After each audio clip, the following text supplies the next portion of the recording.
سیدنا اکرمہ رضی اللہ تعالیٰ عنہ فرماتے ہیں کہ ایک ملک کا بادشاہ بہت ظالم اور کنجوس تھا، بڑا ظالم بادشاہ، اور ایسا عجیب و غریب کنجوس کہ اس نے اعلان کر دیا کہ میرے ملک میں اگر کسی نے مسکین یا فقیر کو صدقہ کیا تو اس کے کوئی غریب کی مدد نہ کرے، اگر ایسا کوئی کرے گا تو میں اس کے ہاتھ کاٹ دوں گا۔ یعنی خود غریب کی مدد بھی نہیں کرنی اور پورے ملک میں بھی کوئی غریب کی مدد نہ کرے۔ بڑا عجیب و غریب اعلان تھا۔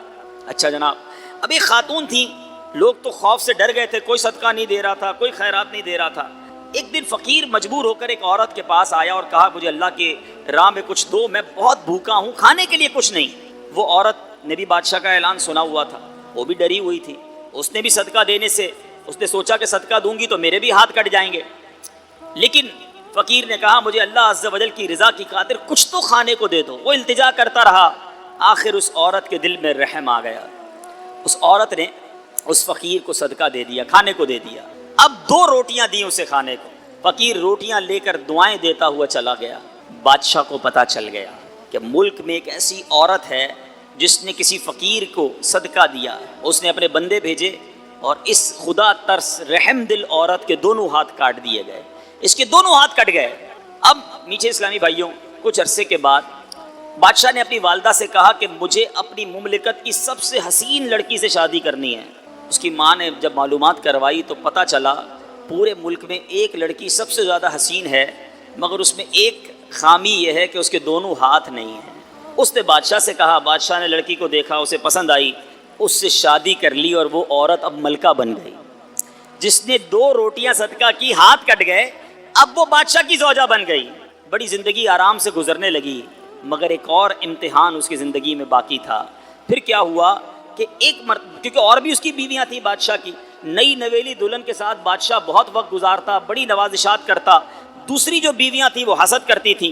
ایک مرتبہ بادشاہ طویل عرصے کے لیے ملک سے باہر گیا تو بادشاہ کی بیویوں کو اچھا موقع ملا، انہوں نے بادشاہ کو خط میں لکھا کہ تمہارے پیچھے تمہاری جو بیوی ہے، نئی دلہن جو ہے، وہ برے کام کرتی ہے، اس کا کردار اچھا نہیں۔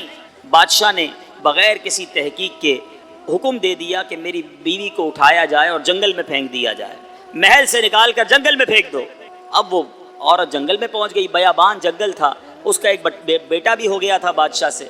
اب اتنی دیر میں میرے میٹھے اسلامی بھائیوں، وہ عورت اس جنگل میں نہر میں پانی پینے کے لیے جھکی تو اس کے ہاتھ سے وہ بچہ بھی پانی میں گر گیا، زور زور سے رونے لگی، بچہ بھی پانی میں ہے، دونوں ہاتھ بھی نہیں ہیں، پکارے تو کسے پکارے؟ اچانک 2 خوبصورت نوجوان آئے، انہوں نے کہا آپ کیوں رو رہی ہیں؟ کہا میرا بچہ پانی میں چلا گیا ہے۔ اس نے فوراً اس نوجوان نے آگے جا کر اس بچے کو پانی سے نکالا، کہا اور آپ کو کچھ چاہیے تو بتائیے، کوئی اور آپ کی خواہش ہو تو بتائیے، کچھ اور آپ دعا کرنا چاہیں۔ تو اس عورت نے کہا کہ میرے ہاتھ مجھے واپس مل جائیں۔ ان نوجوانوں نے دعا کی، اللہ تعالیٰ نے دونوں ہاتھ بھی اسے واپس کر دیے۔ اب ان نوجوانوں نے اس عورت کو کہا کہ آپ جانتی ہیں ہم کون ہیں، ہم دونوں کون ہیں؟ عورت نے کہا میں تو نہیں جانتی، البتہ یہ معلوم ہے آپ کی برکت سے میرا بچہ بھی مل گیا، میرے ہاتھ بھی واپس آ گئے۔ وہ 2 نوجوان کہتے ہیں ہم تیری وہی 2 روٹیاں ہیں جو تو نے غریب سائل کو دی تھی۔ صدقہ اللہ کی راہ میں خرچ کرنا کب کہاں کام آتا ہے۔ اس عورت کو 2 روٹیوں کے بدلے 20 روٹیاں نہیں ملیں، حضرت رابعہ بصریہ کو 20 روٹیاں ملی تھیں۔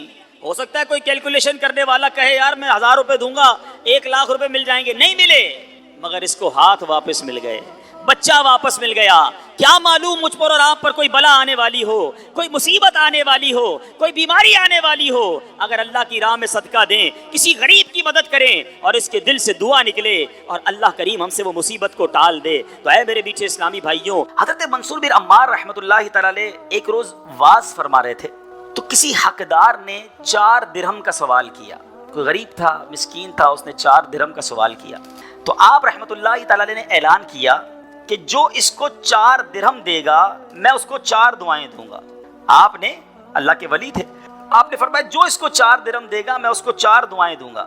اس وقت ایک غلام گزر رہا تھا، خود بھی غریب تھا، مگر اللہ کے ولی کی ایک ایسی شاندار آواز سنی کہ 4 دعائیں ملیں گی، تو اس نے کیا کیا، اپنے پاس اس کے 4 درہم تھے وہ اس نے غریب کو دے دیے، اس سائل کو دے دیے۔ تو حضرت نے کہا کہ اب بتاؤ کون سی 4 دعائیں کروانی ہیں؟ کہ حضرت پہلی دعا تو کر دیں کہ میں غلامی سے آزاد کر دیا جاؤں، غلام ہوں، غلامی سے میری آزادی ہو جائے۔ نمبر 2، مجھے ان درہم کا بدلہ بھی مل جائے، 4 درہم دے تو دیے, مجھے اس کا بدلہ بھی مل جائے. تیسری دعا حضور یہ کر دیں مجھے اور میرے آقا کو توبہ نصیب ہو جائے. چوتھی دعا یہ کر دیں کہ میری, میرے آقا کی, آپ کی اور تمام حاضرین کی بخشش ہو جائے. 4 بڑی پیاری دعائیں کروا لی اس نے جناب. اب آقا کے پاس جب وہ غلام پہنچا تو آقا کہتا اتنی دیر کیوں ہو گئی, کدھر رہ گئے تھے بھائی, کئی کام سے بھیجا تھا, اتنا لیٹ. کہتا حضور ایسا ایسا ماجرا ہوا, راستے میں حضرت منصور اللہ کے ولی وہ کہہ رہے تھے جو 4 درہم دے دے میں 4 دعائیں کروں گا. میں نے تو 4 درہم دیے اور 4 دعائیں کروا کے آیا ہوں. کہا اچھا بتاؤ دعائیں کون سی تھیں, پہلی دعا بتاؤ. کہا حضور میں نے پہلی دعا تو کی کہ اللہ مجھے غلامی سے آزاد کر دے. آقا کہتا جا تو غلامی سے آزاد ہے. پہلی دعا فوراً قبول ہو گئی نا, پہلے آقا کو دعا سنائی, آقا کہتا جا تو غلامی سے آزاد. کہا بتا دوسری دعا کون سی کروا کے آیا. کہا حضور دوسری دعا میں نے یہ کی کہ جو 4 درہم میں نے دیے ہیں مجھے اس کا بدلہ مل جائے. غریب آدمی تھا ظاہر ہے. تو آقا نے کہا کہ میں نے تجھے 4 درہم کے بدلے 4000 درہم دیے. ارے بھائی واہ بھائی. تیسری دعا بتا کون سی کروا کے آیا. کہا حضور تیسری دعا میں نے کی کہ مجھے اور میرے آقا کو گناہوں سے توبہ کی توفیق نصیب ہو. یہ سنتے ہی آقا واقعی آقا تھا, اس کی زبان پر استغفار جاری ہو گیا, کہنے لگا یا اللہ میں اپنے پچھلے سارے گناہوں سے توبہ کرتا ہوں. کہا بتا چوتھی دعا کیا کروائی تھی. کہا حضور چوتھی دعا یہ تھی کہ آپ کی یعنی میرے آقا کی, میری اور تمام حاضرین اجتماع کی مغفرت ہو جائے. یہ سن کر آقا نے کہا 3 باتیں تو میرے اختیار میں تھی وہ میں نے کر لی, چوتھی میرے ہاتھ میں نہیں ہے. مغفرت کرنا تو اللہ کا کام ہے نا.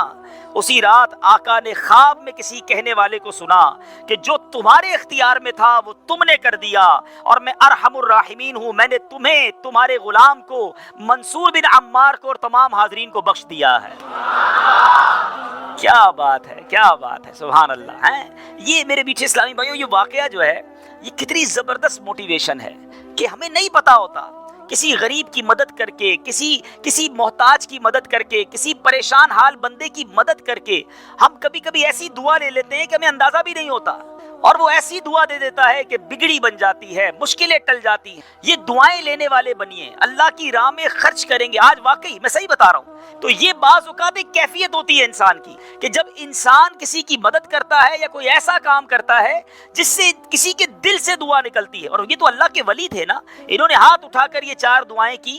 تو سیکھنے کو یہ ملا کہ بعض اوقات اللہ کی راہ میں خرچ کر کے ہم وہ حاصل کر سکتے ہیں جو برسوں میں حاصل نہیں کر سکتے. وہ نعمتیں, وہ برکتیں حاصل ہو جاتی ہیں, وہ پریشانیاں دور ہو جاتی ہیں. کیونکہ روایتوں کا مضمون ہے کہ صدقہ بیماریوں کو ٹالتا ہے, صدقہ برائی کے 70 دروازے کو بند کرتا ہے, صدقہ بلا کو نیچے نہیں اترنے دیتا. ایک بڑی بات یاد رکھیے گا, ہمیں نہیں پتا ہوتا, ہم صبح اٹھتے ہیں مثال کے طور پہ اور کوئی بلا آنے والی ہوتی ہے. حدیثوں کا مضمون ہے جب انسان صدقہ دیتا ہے نا تو بلا اوپر سے اترتی ہے, صدقہ جا کے اسے روک لیتا ہے, انٹرسیپٹ کرتا ہے, اور یہ لڑائی جاری رہتی ہے. صدقہ بندے پر بلا اترنے نہیں دیتا. اب بعض اوقات کیا ہوتا ہے, کئی لوگ ہوں گے جو بیانات بھی سنتے ہیں, کتابوں میں بھی پڑھتے ہیں کہ اللہ کی راہ میں 1 خرچ کرو 10 ملتا ہے. اب وہ ہو سکتا ہے مسجد میں ڈبے میں 100 روپے ڈالیں اور شام دکان پہ انتظار کر رہے ہوں کہ ابھی تک 1000 روپے بنے نہیں ہیں. مولانا صاحب نے تو کہا تھا 1 کا 10 ہو جائے گا. کسی فقیر کو 10 روپے دیے, انتظار کر رہے ہیں, 100 روپے کہاں ہے بھائی, ملٹی پلائی بائی 10 ہو کے ملنا چاہیے تھا. تو ہم صرف مالی فائدہ سوچ رہے ہیں. میں آپ سے پوچھنا چاہتا ہوں, آپ نے اللہ کی راہ میں خرچ کیا 1000 روپے, 10,000 روپے یا 1 لاکھ روپے, اور اب آپ منتظر ہیں کہ ملٹی پلائی ہو جائے, لیکن کیا معلوم آپ کے گھر میں آگ لگنے والی تھی, کیا معلوم آپ کا روڈ پر ایکسیڈنٹ ہونے والا تھا, کیا معلوم آپ کا بچہ جو باہر کھیل رہا تھا اس پر کوئی خطرناک بلا آنے والی تھی. مگر آپ نے جو صدقہ دیا اس سے وہ بلا ٹال دی گئی. مجھے بتاؤ وہ 1000 کا 10,000 ہونا اچھا تھا یا ہم پر اتنی بڑی بلا کا ٹلنا اچھا تھا؟ تو ہمیشہ اللہ کی راہ میں صدقہ دیجئے, آپ یقین کریں آپ خوشحال ہو جائیں گے, آپ کی مشکلیں آسان ہوں گی. مگر دوبارہ وہی بات کروں گا کہ نیت اچھی ہو. صدقہ دیتے وقت, خرچ کرتے وقت, کسی کی مدد کرتے وقت احسان نہ جتانا. یاد نہیں تجھے تیرے بچے کی شادی میں نے کرائی تھی, بھول تو نہیں کیا قرضہ میں نے دیا تھا, ہاں تو ریڈی لگاتا تھا, میں نے تجھے جناب دکان کا کرایہ دیا تھا. یہ احسان جتا کر تو صدقہ ضائع ہو جائے گا. یا ایھا الذین آمنوا لا تبطلوا صدقاتکم بالمن والاذی, اے ایمان والو اپنے صدقے ضائع نہ کرو احسان جتا کر, تکلیف پہنچا کر. تو کچھ لوگ صدقہ دیتے بھی ہیں, مدد کرتے بھی ہیں, پھر ساری زندگی جتا رہے ہوتے ہیں. تو یہ بربادی ہے, یہ نہ کریں. بس اللہ کے لیے، اللہ کی رضا کے لیے آپ خرچ کریں اور پھر دیکھیں اس کی برکتیں کیسے ملتی ہیں۔ قرآن میں اللہ تبارک و تعالیٰ اپنی راہ میں خرچ کرنے والوں کو کیسا مجدہ سناتا ہے، کیسی خوشخبری ہے، کیسا فرمان ہے۔ اللہ فرماتا ان المصدقین والمصدقات واقرضوا اللہ قرضا حسنا یضاعف لهم ولهم اجر کریم، بے شک صدقہ دینے والے مرد اور صدقہ دینے والی عورتیں اور وہ جنہوں نے اللہ کو اچھا قرض دیا ان کے دونے ہیں اور ان کے لیے عزت کا ثواب ہے۔ اب کمال یہ ہے، یہ ایک جگہ نہیں، قرآن میں کئی جگہ اللہ تبارک و تعالیٰ نے قرض کا لفظ استعمال کیا ہے۔ کوئی اللہ کو جو اچھا قرض دے؟ مجھے ایک بات بتائیے، میں آپ میں سے کسی کو کوئی 10,000 روپے رکھوائے اور تھوڑے دنوں بعد کہے کہ ذرا وہ 10,000 میں سے 5,000 روپے دے دو، تو اس 5,000 دینے والے نے کوئی کمال کیا؟ اس کا تو کوئی کمال نہیں نا، پیسے میرے تھے اور میں نے کہا کہ میرے 10,000 میں سے 5,000 مجھے دے دو، کیا کمال کیا؟ میرے پیسے دے واپس دے دیے۔ مگر اللہ کی شان دیکھو، اللہ کی کرم نوازی دیکھو، شان کریمی دیکھو، ہم سب کو دانا دانا اس نے دیا ہے۔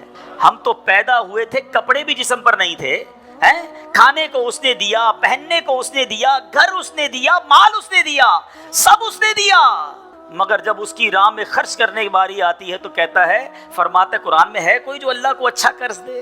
اللہ کا مال ہے، ہم نے کیا کمال کرنا تھا؟ ہم خرچ کرتے، وہ کچھ بھی نہ دیتا اس کے بدلے پھر بھی اسی کا مال تھا، مگر مہربانی دیکھو، مال بھی وہ دیتا ہے، توفیق بھی وہ دیتا ہے، خرچ کریں تو ثواب بھی وہی دیتا ہے، عطا بھی وہی کرتا ہے۔ اور علماء نے بڑی زبردست اس پہ ڈیبیٹ کی ہے، مفسرین نے بحث کی ہے کہ جناب ان آیتوں میں قرض کا لفظ کیوں لایا گیا؟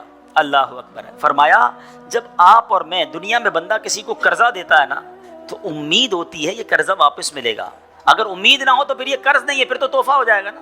آپ کسی کو تحفہ دے دیں تو آپ کو پتہ یہ واپس نہیں آئے گا، لیکن قرضہ دیتے وقت آپ طے کرتے ہیں کتنے دنوں میں دو گے، کب دو گے، کیسے لوٹاؤ گے، تھوڑی بندہ معلومات بھی کرتا ہے، یار قرضہ دے رہا ہوں واپس ملے گا نہیں ملے گا۔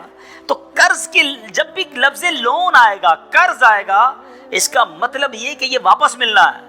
تو اللہ نے قرآن میں گویا وعدہ فرما لیا ہے کہ تم جو میری راہ میں خرچ کرتے ہو یہ اللہ کو قرض دینا ہے، یہ تمہیں واپس ملے گا، یہ لوٹایا جائے گا اور زیادہ دیا جائے گا۔ تو ہمیں اللہ کی راہ میں خرچ کرتے وقت یہ ذہن رکھنا چاہیے۔ سبحان اللہ۔ اب بانٹنے سے کیا گھٹتا ہے؟ بڑی خوبصورت حدیث پاک ہے، ذرا سمجھیے گا۔ ایک بار حضرت عائشہ صدیقہ رضی اللہ تعالی عنہا سے مروی ہے کہ اہل بیت نے، نبی پاک کے گھر والوں نے ایک بکری ذبح کی اور پیارے آقا علیہ الصلوۃ والسلام تشریف لائے، بکری ذبح کی اور انہوں نے کچھ تقسیم بھی کر دی۔ حدیث کا مضمون ہے، نبی پاک آئے اور ارشاد فرمایا کہ اے عائشہ کیا بچا ہے؟ بکری کو کاٹا تھا، تقسیم کی، کیا بچا ہے؟ عرض کی گئی کہ حضور کاندھے کے سوا کچھ نہیں بچا ہے، کاندھے کا گوشت بچا لیا گیا ہوگا، باقی بانٹ دیا۔ نبی پاک نے ایک جملے میں ساری بات سمجھا دی، اگر آپ سمجھ جائیں۔ آقا نے فرمایا عائشہ کاندھے کے سوا سب بچ گیا ہے۔ بات آ رہی ہے سمجھ میں؟ کہا کیا گیا؟ حضور کاندھا بچ گیا ہے، کاندھے کے سوا کچھ نہیں بچا۔ اور نبی پاک نے فرمایا کاندھے کے سوا سب بچ گیا ہے، یعنی جو بٹ گیا ہے وہ بچ گیا ہے۔ یہ ذہن بنا لو کہ آج میں نے اور آپ نے جو اللہ کی راہ میں خرچ کیا وہی بچا ہے، ورنہ باقی تو ہم کھا کے ختم کر دیں گے نا۔ اگر ہم مر جائیں گے تو یہ پیسے تو بچوں کے وراثت میں چلے جائیں گے۔ میرے لیے کیا بچا ہے؟ میرے لیے وہی بچا ہے جو میں نے آگے بھیج دیا ہے، جو بانٹ دیا ہے، جو خرچ کر دیا ہے۔ عقل اگر آ جائے ہمیں، اللہ کرے کہ ہمیں اس بات کی سمجھ آ جائے کہ آج اگر خوشحالی ہے، آج اگر مال جیب میں ہے، بینکوں میں پڑا ہے، گھر خالی پڑے ہیں، یہ خالی پڑے رہ جائیں گے اور میں دنیا سے چلا جاؤں گا۔ اگر میں چاہتا ہوں یہ آخرت کے اکاؤنٹ میں جمع ہو جائیں، میں یہ پیسہ لے کر جنت میں جاؤں اور اس پیسوں کے بدلے جنت کی نعمتیں کما لوں، تو مجھے یہاں یہ اللہ کی راہ میں خرچ کرنا پڑے گا۔ اور یہ بات میں نہیں کہہ رہا، آپ اور میں یہاں رہنے والے بھی، یہاں بھی کمیٹی ڈالی جاتی ہوگی، BC ہوتی ہوگی کہ تھوڑے تھوڑے پیسے جس میں جمع ہوتے ہیں اور وقت پر مل جاتے ہیں، انسان کمیٹی ڈالتا ہے کہ یار کبھی برے وقتوں میں کام آئے گی، بچی کی شادی میں کام آئے گی، ایسا ہوتا ہوگا نا آپ کے یہاں بھی۔ اب میں آپ کو حدیث قدسی سناتا ہوں، حدیث قدسی ہے جس کا مضمون ہے اے ابن آدم اپنا مال میرے پاس جمع کرا دے۔ اللہ فرماتا ہے اے ابن آدم اپنا مال میرے پاس جمع کرا دے، نہ جلے گا، نہ ڈوبے گا، نہ کم ہوگا، میں تجھے اس دن لوٹاؤں گا جس دن تجھے ایک ایک نیکی کی ضرورت ہوگی۔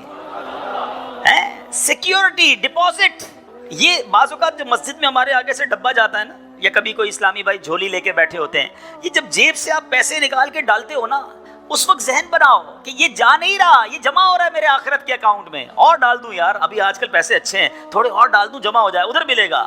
تو جب بھی آپ کے دن اچھے ہوں، یقین کریں جب آپ کے ہاتھ کھلا ہو، آپ کو لگتا ہے یار اللہ نے بڑا نوازا ہوا ہے، تو فوراً آخرت کے لیے سوچیں۔ جیسے ہی زیادہ پیسے آتے بندہ سوچتا ہے نا یار آج کل اچھے پیسے ہو گئے، کوئی اچھی جگہ پر گھر لے لیتے ہیں، چلو بچوں کو لے کے کہیں سیر کرانے جاتے ہیں۔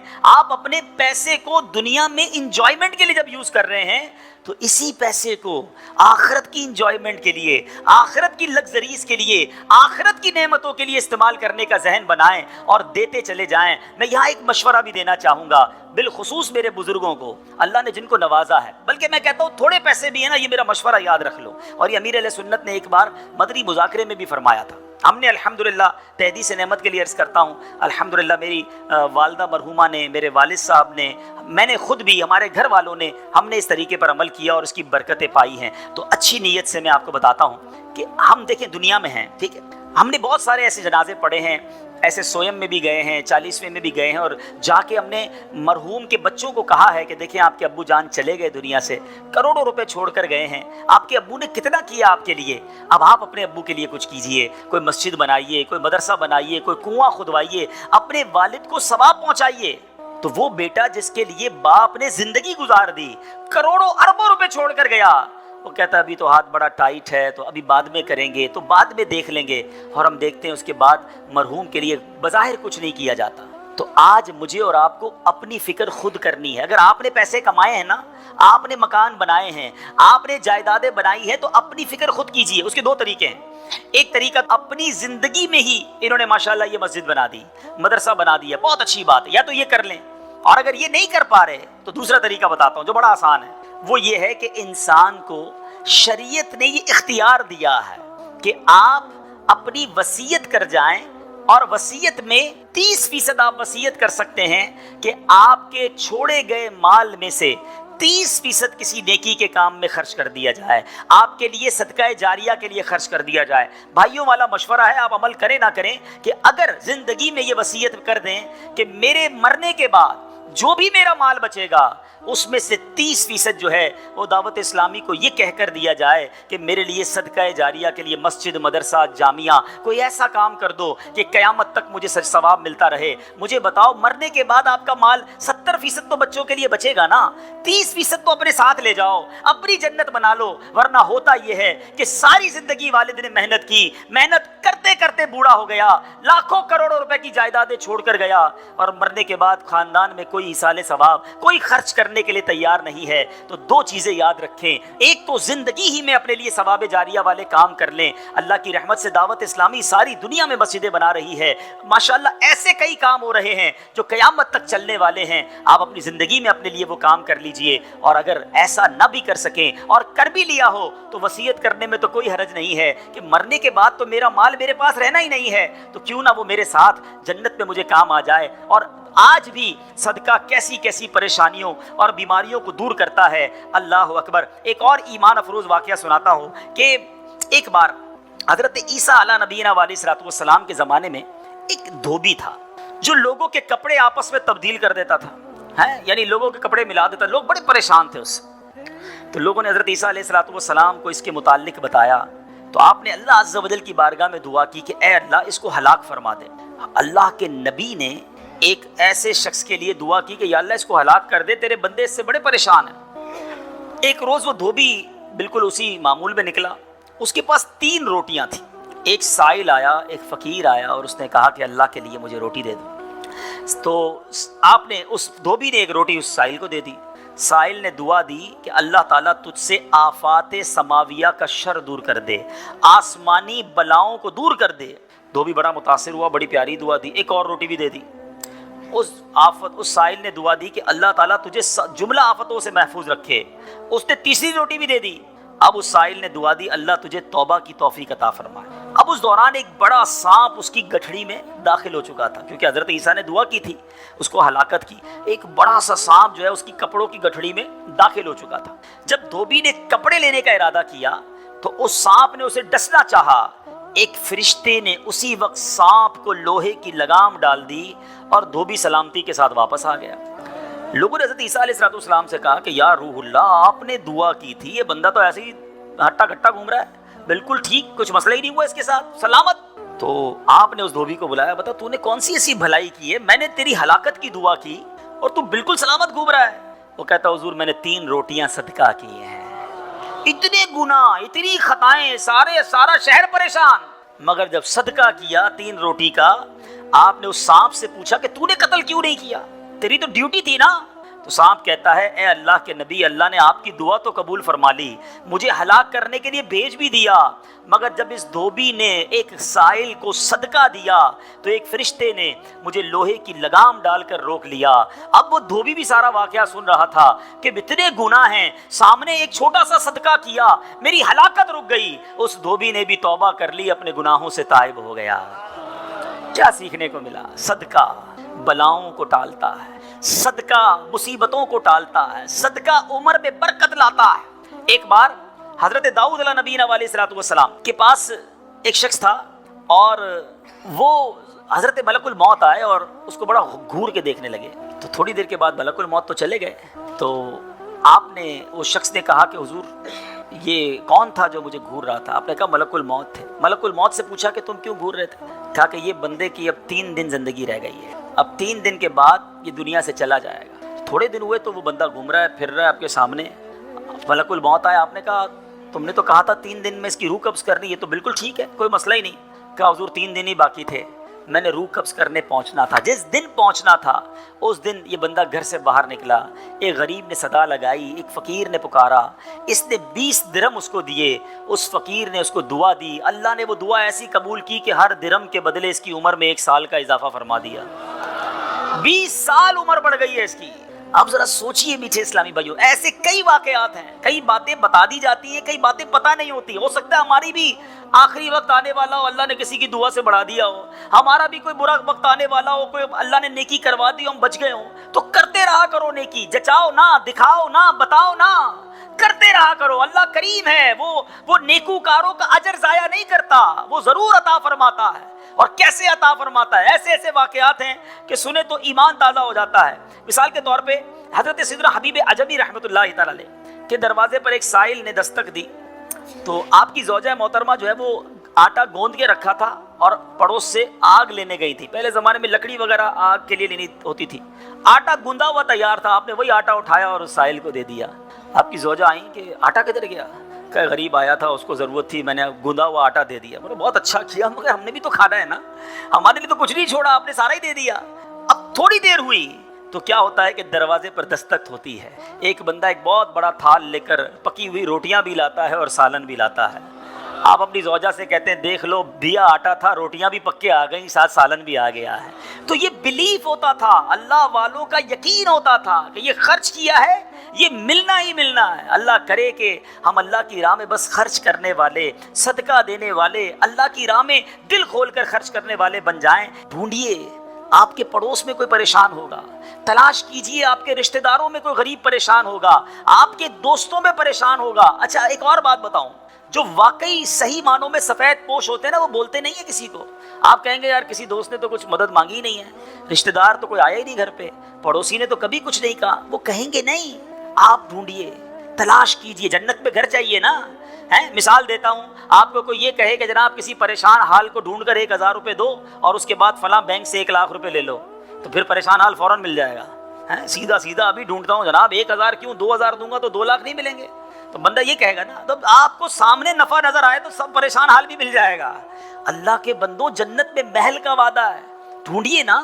آپ کے غریب رشتہ دار پریشان ہوں گے, کسی کی بچی کی شادی ہونے والی ہوگی, کوئی بیچارہ گھر میں اچھا کھانا نہیں کھاتا ہوگا, چلے جائیں اس کے گھر اور اس کی کچھ مدد کر کے آئیں. اور ایک اور بات بھی بتا دوں, بعض اوقات جب یہ پریشان حالوں کی پریشانیاں دور کرنے کی بات ہوتی ہے نا, تو بندہ سمجھتا ہے یار یہ پیسے سے ہی دور ہوگی, میں تو ہوں ہی غریب. تو یہ بھی نہیں ہے, ہر پریشانی پیسے سے دور نہیں ہوتی. اگر پریشانیوں کا حل پیسہ ہوتا تو دنیا میں کوئی مالدار پریشانی نہ ہوتا, اس کو پریشانی آتی پیسے خرچ کرتا, پریشانی دور کر دیتا. ایسا نہیں ہے, ہر پریشانی کا مداوا, ہر پریشانی کا سولوشن پیسہ نہیں ہے. آپ کو یہ نہیں کہا گیا کہ جو مالی مدد کرے گا اسے جنت میں محل دیا جائے گا. جو کسی مسلمان کی پریشانی دور کرے، بعض اوقات حوصلہ دینے سے پریشانی دور ہو جاتی ہے، ہمت دلانے سے پریشانی دور ہو جاتی ہے. یار گھبرانا نہیں، میں تمہارے ساتھ ہوں، ٹینشن مت لینا، میں بیٹھا ہوں. بیمار ہے، اس کے گھر چلے گئے، تھوڑی دیر اس کے ساتھ بیٹھے، اسے ڈاکٹر کے پاس لے گئے. کسی کا بیچارے کا کوئی معاملہ ہے تو ساتھ جا کر وہ معاملہ حل کروا دیا. یہ کبھی کبھی کچھ اچھے میٹھے بول بھی پریشانی دور کر دیتے ہیں. لیکن ہمیں اچھے بول بھی تو آنے چاہیے، مسکرانا بھی تو آنا چاہیے، حوصلہ دینے بھی تو آنا چاہیے. سیدی اعلیٰ حضرت امام اہل سنت کمال کی بات لکھتے ہیں. آپ فرماتے ہیں شربت نہ دیں کریں بات لطف سے. شربت نہیں پلانا، نہ پلاؤ، اچھی بات تو کر لو یار. شربت نہ دیں کریں بات لطف سے، یہ شہد ہو تو پھر کسے پرواہ شکر کی ہے. بعض اوقات مسکرا کر مل لینا بندے کے دکھ دور کر دیتا ہے. چند اچھی باتیں. ہمیں آ کر کوئی کہتا نا یار بڑی بیمار ہوں، پریشان ہوں، اچھا چلو ٹھیک ہے یار اب کل سے ٹائم پہ آ جانا. ارے اللہ کے بندے، اس نے اپنی پریشانی بتائی، تھوڑا اس سے ہمدردی تو کریں. اچھا کیا ہو گیا، خیر تو ہے، کیسے بیمار ہو گئے، ڈاکٹر کو دکھایا کہ نہیں، میری ضرورت ہے تو بتائیں، کوئی کام ہو تو بتائیں. آپ نے پیسے دیے ان 5 جملوں میں؟ نہیں دیے نا، مگر کیا بتاؤ اس کا درد کم نہیں ہو گیا ہوگا، اس کو حوصلہ نہیں مل گیا ہوگا. یاد رکھو میٹھے اسلامی بھائی، یہ جو الفاظ ہیں نا، ہماری باتیں ہیں، یہ الفاظ زخم پر مرہم کا کام بھی کرتے ہیں. برکات ہیں. بڑی خوبصورت حدیث پاک ہے نبی پاک علیہ الصلوۃ والسلام کی. سب کے دلوں میں کچھ نہ کچھ تمنائیں ہوتی ہیں، ڈیزائرز ہوتی ہیں، خواہشات ہوتی ہیں، اور تمنا یہ ہوتی ہے وہ پوری ہو جائے. آؤ آج میں بتاتا ہوں، نبی پاک علیہ الصلوۃ والسلام نے ایک فارمولہ دے دیا ہے، ایک زبردست طریقہ بتایا ہے کہ جس سے ہماری آرزوئیں، ہماری خواہشات، ہماری تمنائیں پوری ہو سکتی ہیں. سرور کائنات علیہ الصلوۃ والسلام نے فرمایا من صلی علی فی یوم 100 مرۃ، جس نے روزانہ مجھ پر 100 مرتبہ درود بھیجا، قضى اللہ لہ 100 حاجۃ، اللہ تبارک و تعالیٰ اس کی 100 حاجتیں پوری فرمائے گا. 100 درود 100 حاجتیں. ہم تو 2-3 حاجتیں پھر ایسے پھنسے ہوئے ہیں کہ وہ کام سیدھے ہو جائیں تو پتہ نہیں کتنے بڑے معاملے حل ہو جائیں گے. 100 حاجتیں. اچھا پھر کرم نوازی دیکھو، اللہ کریم ہے نا، بندوں پر مہربان ہے، وہ زیادہ جانتا ہے، بہتر جانتا ہے کون سی چیز ہمارے لیے کتنی ضروری ہے. تو پھر آقا فرماتے ہیں 70 منہا لآخرتہ و30 منہا لدنیا. آقا فرماتے ہیں ان میں 70 آخرت کی اور 30 دنیا کی حاجات ہوں گی. دنیا میں 30 حاجتیں پوری ہو جائیں گی اور آخرت کی 70 حاجتیں پوری ہوں گی. اور کرنا کیا ہے، محنت کیا کرنی ہے، کوشش کیا کرنی ہے، صرف 100 بار درود پاک پڑھنے والے کو یہ اجر ملتا ہے. تو اے میرے میٹھے اسلامی بھائیوں، چلتے پھرتے اٹھتے بیٹھتے آج کل سوشل میڈیا پہ گھنٹوں ہمارے وقت گزر رہے ہیں، اس سے بچیے اور درود پاک اپنی زبان پر جاری رکھیے. پھر دیکھیں انشاءاللہ. بلکہ میں سچ بتاؤں، اگر کوئی ایسا میرا بھائی بیٹھا ہے نا جو پریشان ہے، بیمار ہے، قرضے میں ڈوبا ہوا ہے، کسی ڈیفیکلٹی میں ہے، گھر میں پرابلم ہے، طبیعت ٹھیک نہیں ہے، آپ یقین کریں، آپ درود پاک کا وظیفہ شروع کر دیں اور پڑھتے رہیں. بس آپ اپنی آنکھوں کے سامنے دیکھیں گے کہ چیزیں آسان ہونا شروع ہو گئی ہیں، طبیعت بہتر ہونا شروع ہو گئی ہے، بوجھ ہلکا ہونا شروع ہو گیا ہے، ٹینشن فارغ ہونا شروع ہو گیا ہے. مسئلہ یہی تو ہے کہ پرابلم میں، مشکل میں ہم سب کو یاد کرتے ہیں، سب کے پاس جاتے ہیں، نہیں پکارتے تو اپنے رب کو نہیں پکارتے، اللہ کے حبیب علیہ الصلوۃ والسلام پر درود نہیں پڑھتے. تو اپنی عادت بنائیں. اور درود پاک تو کب کب کس کس کو کام آیا ہے. اگر میں یہ کہوں نا کہ میری اور آپ کی دنیا میں آمد کا ایک سبب بھی ہم سب کی جو تخلیق ہوئی ہے، ہمارے جد امجد کون ہیں، ہم کس کی اولاد ہیں؟ حضرت آدم علیہ السلام کی. اچھا ماشاءاللہ، حضرت آدم یعنی ہماری امی حضور پھر کون ہوئی؟ بی بی حوا. ماشاءاللہ اتنا تو پتہ ہے نا. حضرت آدم اور بی بی حوا کا رشتہ کیسے ہوا آپ کو پتہ ہے؟ یہ نکاح کیسے ہوا، یہ رشتہ ہوا، یہ جوڑا بنا تو یہ سلسلہ بنی آدم شروع ہوا نا، اولاد شروع ہوئی. اور بڑھتے بڑھتے بڑھتے آج ہم سارے دنیا میں آ گئے. ہمیں آدمی کہا کیوں جاتا ہے؟ ہم حضرت آدم علیہ السلام کی اولاد ہے نا. اب آؤ بتاتا ہوں، یہ پہلا نکاح، یہ پہلا رشتہ، یہ پہلا جو جوڑا بنا وہ کیسے بنا. سبحان اللہ. اب اس کے بارے میں یہ آتا ہے کہ جب علامہ نبہانی رحمۃ اللہ تعالی نقل کرتے ہیں کہ جب اللہ عز و جل نے حضرت آدم علیہ السلام کو پیدا کیا، انہوں نے آنکھیں کھولی تو عرش پر اسم محمد صلی اللہ تعالی علیہ وسلم لکھا ہوا دیکھا. حضرت آدم کے دنیا میں آنے سے پہلے ہی میرے آقا کا چرچا ہے، نبی پاک کا نام عرش پر لکھا ہوا ہے. اب عرض کی اے میرے رب، کیا مجھ سے بڑھ کر بھی تیری بارگاہ میں کوئی عزت والا ہے، معزز ہے؟ حضرت آدم اللہ سے پوچھ رہے. ارشاد فرمایا ہاں، یہ نام تیری اولاد میں سے ایک نبی علیہ الصلوۃ والسلام کا ہے جو تجھ سے بڑھ کر میرے یہاں معزز ہے. حضرت آدم سے کہا جا رہا ہے کہ تجھ سے بڑھ کر میرے ہاں معزز ہیں، اگر وہ نہ ہوتے تو میں نہ آسمانوں کو پیدا کرتا، نہ زمین کو، نہ جنت کو، نہ جہنم کو۔ پھر جب اللہ عز و جل نے ان کی پسلی سے حضرت حوا رضی اللہ تعالی عنہا کو پیدا کیا تو آدم علیہ الصلوۃ والسلام نے انہیں دیکھا، ایسی مخلوق جس کے مشابہ کوئی اور مخلوق نہ تھی۔ اللہ عز و جل نے حضرت آدم علیہ الصلوۃ والسلام میں خواہش بھی پیدا کی، تو انہوں نے عرض کی الہی یہ کون ہیں؟ فرمایا حوا رضی اللہ تعالیٰ عنہ۔ عرض کی مولا میرے ساتھ جوڑا بن جائے، ارشاد ہوا تم اس کا مہر ادا کرو۔ عرض کی مولا مہر کیا ہے؟ ارشاد فرمایا اس نام والے پر 10 مرتبہ درود بھیجنا ہے، جس کا نام عرش پہ دیکھا ہے نا، اس کے نام پر 10 بار اس نام والے پر درود بھیجو۔ تو کہا اے اللہ میں نے ایسا کر لیا تو کیا میرا جوڑا ہو جائے گا؟ میرا جوڑا بن جائے گا؟ فرمایا ہاں۔ اب حضرت آدم علیہ الصلوۃ والسلام نے 10 بار درود پاک پڑھا اور یہ مہر بنا، حضرت آدم علیہ الصلوۃ والسلام اور بی بی حوا رضی اللہ تعالیٰ عنہ کے درمیان جوڑا بننے کا رشتہ ہوا۔ اور اس کے بعد یہ ساری کائنات میں جو ہم دنیا میں آئے تو گویا پتہ چلا کہ وجہ تخلیق کائنات، یہ تو اس حدیث سے بھی پتہ چل گیا کہ نبی پاک علیہ الصلوۃ والسلام کے لیے یہ کائنات بنائی گئی۔ اور سبحان اللہ حضرت آدم علیہ الصلوۃ والسلام کا جو بی بی حوا سے جوڑا بنتا ہے اس کا مہر بھی نبی پاک پر درود پڑھنا ہے۔ اب سوچئے کب سے نبی پاک پر درود بھیجا جا رہا ہے، کب سے میرے آقا کا چرچا ہے۔ اللہ اکبر۔ شاعر لکھتے ہیں نا کہ یہ کائنات بنائی کیوں گئی، اتنی سجائی کیوں گئی، سبحان اللہ۔ وہ کہتے ہیں کہ خدا کیوں نہ کرتا آرائشیں بزم امکا میں، خدا کیوں نہ کرتا آرائشیں دنیا کے ساما میں، تمہیں دولہا بنا کے بھیجنا تھا بزم امکا میں۔ یہ ساری کائنات ہی سجائی گئی ہے نبی پاک علیہ الصلوۃ والسلام کے لیے۔ مولانا حسن ادا خان صاحب لکھتے ہیں نا کونین بنائے گئے سرکار کی خاطر، کونین بنائے گئے سرکار کی خاطر، کونین کی خاطر تمہیں سرکار بنایا، ایسا تجھے خالق نے طرح دار بنایا، یوسف کو تیرا طالب دیدار بنایا۔ حضرت آدم علیہ السلام نے جب یہ سوال کیا ہوگا، ذرا امیجن کریں کہ یا اللہ مجھ سے بڑھ کر بھی کوئی تیرے یہاں عزت والا ہے، تو بتایا کیا گیا ہے تیری اولاد میں، آنا تیرے بعد بظاہر ہے مگر تجھ سے بھی زیادہ عزت والا ہے۔ سیدی اعلیٰ حضرت امام اہل سنت بڑا پیارا شعر لکھتے ہیں کہ جب سے حضرت آدم علیہ السلام کو یہ پتا چلا کہ میری اولاد میں کوئی ایسی شخصیت نے بھی آنا ہے جو رب کے یہاں اتنا مقبول ہے، تو اس کی یاد میں حضرت آدم علیہ السلام گویا گم رہا کرتے۔ سبحان اللہ۔ سیدی اعلیٰ حضرت لکھتے ہیں کہ حضرت آدم علیہ السلام کیا کہا کرتے کہ ظاہر میں میرے پھول ہیں، حقیقت میں میری اصل۔ بعد میں آنے والا تنے کے تنا جو ہے اس کے بعد پھول آتا ہے نا، کہتے ظاہر میں تو میرے پھول ہیں، حقیقت میں میری اصل، اس گل کی یاد میں یہ صدا ابو البشر کی ہے۔